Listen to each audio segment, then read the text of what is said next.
I'm Kaylee, and today I'm going to be talking about the worst books, the absolutely no good books that I read in 2024.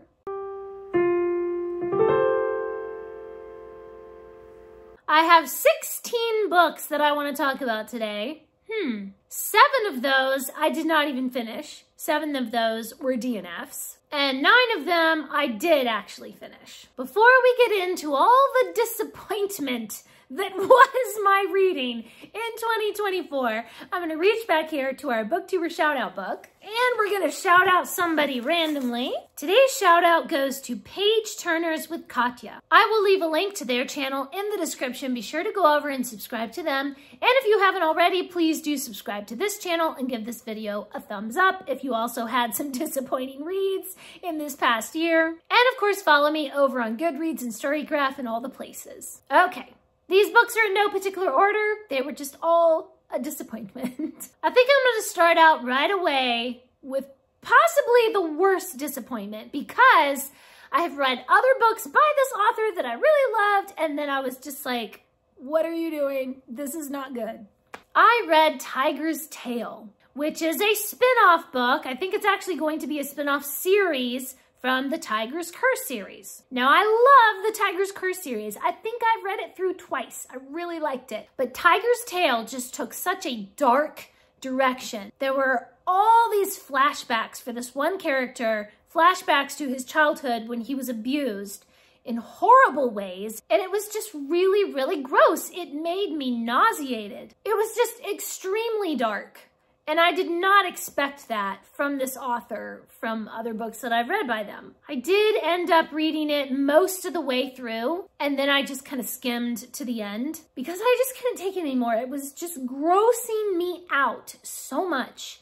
Just really, really nasty. Okay, another one, let's see. Another one that super grossed me out, that was just making me nauseated and was really nasty, was The Ship of Theseus. This was just a very weird book. I did read it most of the way through. What you're supposed to do is you're supposed to read the main text, and then there's all these little notes in the margins that kind of tell a different story of these two people that are writing back and forth to each other in the margins. So you're supposed to read the main text of the book and then go back and read all the little notes in the margins. So I read all of the main text of the book, and then I went back and started reading the margins, and there was so much profanity in the margins that I was like, nope, I just can't. And even the main text was grotesque. It was just weird, and nothing made any sense, and just, it was like this nightmare reality or something. It was just very weird. Okay.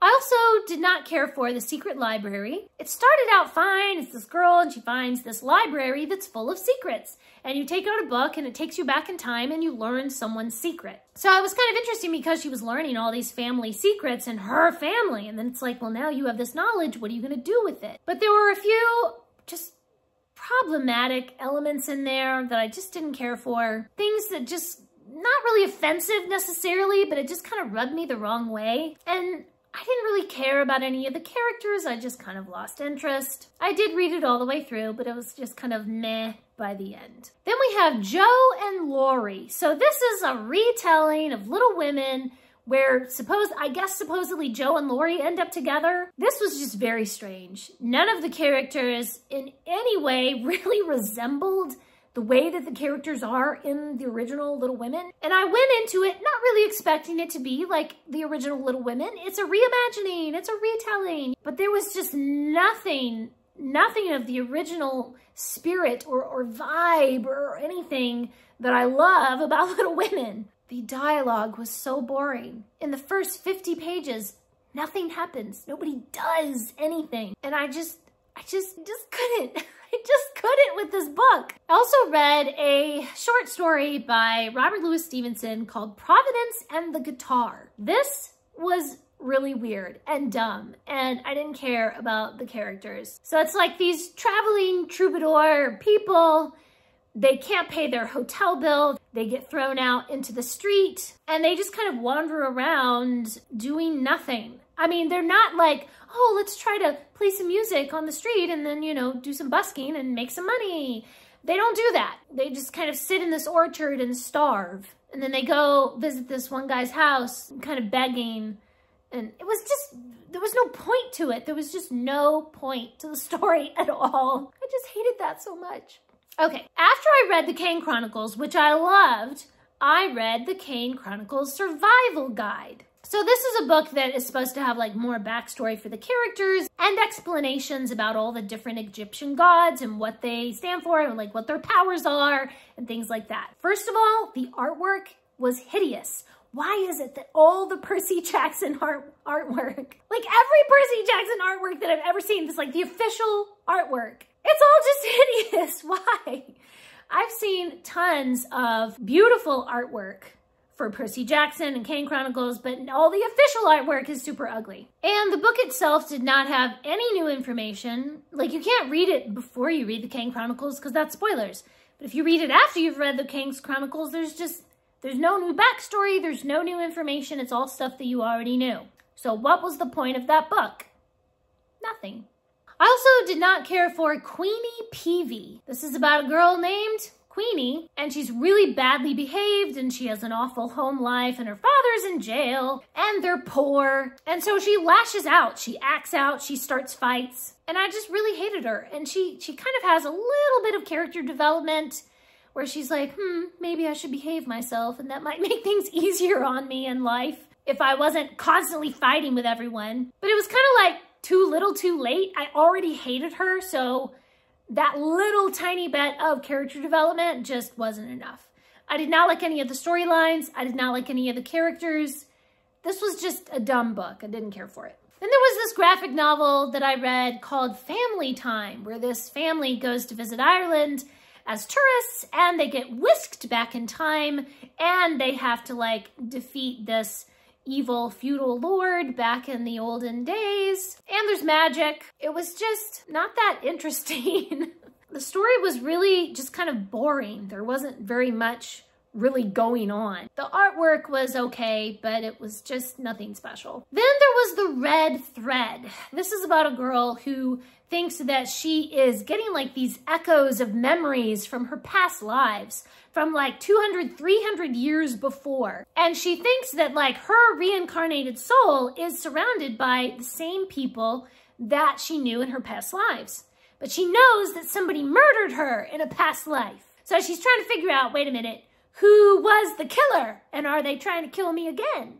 This was just very, very weird. All the characters were really weird. It was just kind of dark and mysterious and like hopeless. It just felt very hopeless. Yeah, that one just, I don't know about that. Okay, then we get into the books that I DNF'd. Some of these I DNF'd it like after page 14. Like there were just so many objectionable things that I just could not continue. Some of them I tried to make it to like page 50 or even maybe page 60 before I said, wow, this is just not for me. I just cannot continue. So one of those that I made it to page 50 was Inda. I really wanted to like this. I've heard so many people say how much they love it, but I just didn't care about any of the characters. It just didn't capture my attention. It goes on and on and on about these different political affiliations between people and traditions and politics and all this stuff. And I just didn't care about any of that. I just didn't feel like investing so much of my time into a book that just wasn't capturing my attention. So I DNF'd it. I also DNF'd a Flaw in the Blood. I think I made it to like page 30 or 40 or something in this one. It was just really violent and dark. It was scary. Like it was just, ugh. So I just couldn't deal with all that. And then I really wanted to like A Study in Charlotte, but I only made it to page 14 of this one. There's underage gambling and drinking and drugs and a lot of profanity, really nasty. So that was just not for me. I also DNF'd Wilkie Collins' A Brief Life. You know how they say never meet your heroes, and I love Wilkie Collins' books, but in real life, he was kind of a sleazeball, okay? He was not a very good person. And I just didn't want to read about all his sexual conquests or whatever, and I just was like, you know what? I just don't want to hear about it. And I DNF'd Boneshaker after 50 pages. This is about a mother and son who are very poor. They kind of have a dark past. And the son goes exploring beyond the wall of the city where there's zombies. And then the mom is trying to get in past the wall to rescue him. I just didn't like any of the characters. They were all so selfish and mean. And there was some profanity, just a little bit, but I was like, eh. And it was boring. It just moved so slowly. It was just really, really boring, like mind-numbingly boring. And I also DNF'd Unmarriageable. So this is a retelling of Pride and Prejudice, and I wanted so much to like it, but it was really crass. Like, everybody's just so mean to each other. And I don't know, it was just really crass. I just found it offensive, so I just couldn't continue. I think I'd read to like page 40 or something. I just couldn't stand it anymore. And I think I only made it to about page 20 of The Last Summer of You and Me. I did not like the characters. I did not like what appeared to be the direction of the story. It just seemed like it was full of despair. And there was profanity, and then I was just like, that's it. I'm done with this foolishness. And those are the 16 books that I did not like in 2024. Please leave me a comment and let me know what are some books that really disappointed you in 2024. Thanks for watching. Please subscribe, and remember, the right book in the right hands at the right time can change the world.